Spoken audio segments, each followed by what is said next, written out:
Practically all children attend Quranic school for 2 or 3 years. Starting around age 5, there they learn the rudiments of the Islamic faith and some classical Arabic. When rural children attend these schools, they sometimes move away from home and help the teacher work his land. France established a system of primary and secondary schools based on the French model, which remains largely in place. Comoran law requires all children to complete 8 years of schooling between the ages of 7 and 15. The system provides 6 years of primary education for students ages 6 to 12, followed by 7 years of secondary school. In recent years, enrollment has expanded greatly, particularly at the primary level. About 20,750 pupils, or roughly 75% of primary school-aged children were enrolled in 1993, up from about 4% in the late 1970s.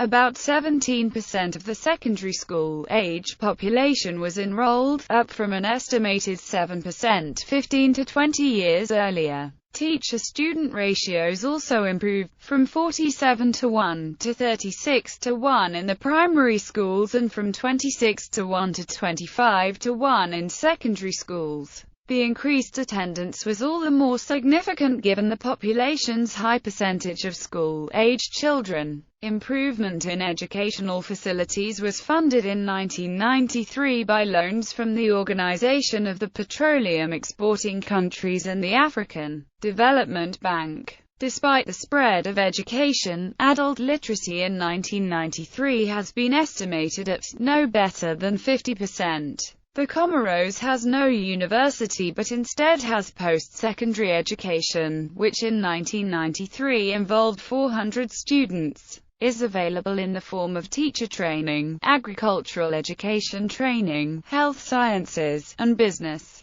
Those desiring higher education must study abroad. A brain drain has resulted because few university graduates are willing to return to the islands. Teacher training and other specialized courses are available at the Mavuni School for Higher Education, in operation since 1981 at a site near Moroni. Few Comoran teachers study overseas, but the Republic often cannot give its teachers all the training they need. Some international aid has been provided, however, to further teacher training in the islands themselves. For example, in 1987 the IDA extended credits worth $7.9 million to train 3,000 primary and 350 secondary school teachers. In 1986 the government began opening technology training centers offering a 3-year diploma program at the upper secondary level. The Ministry of National Education and Professional Training is responsible for education policy. As elsewhere in Comoran society, political instability has taken a toll on the education system. Routinely announced reductions in force among the civil service, often made in response to international pressure for fiscal reform, sometimes result in teacher strikes.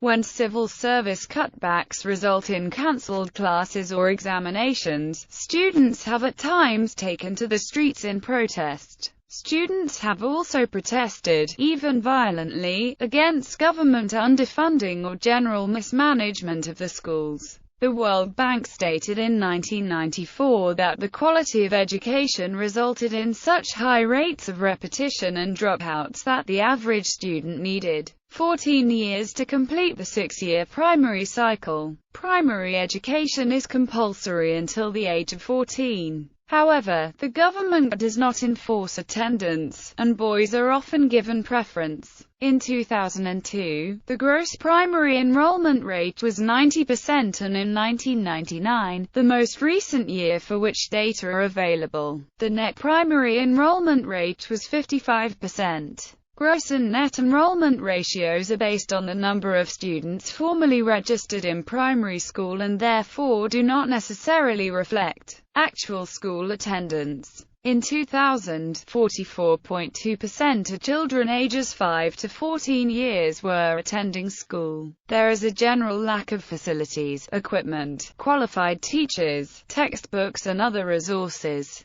Salaries for teachers are often so far in arrears that many refuse to work.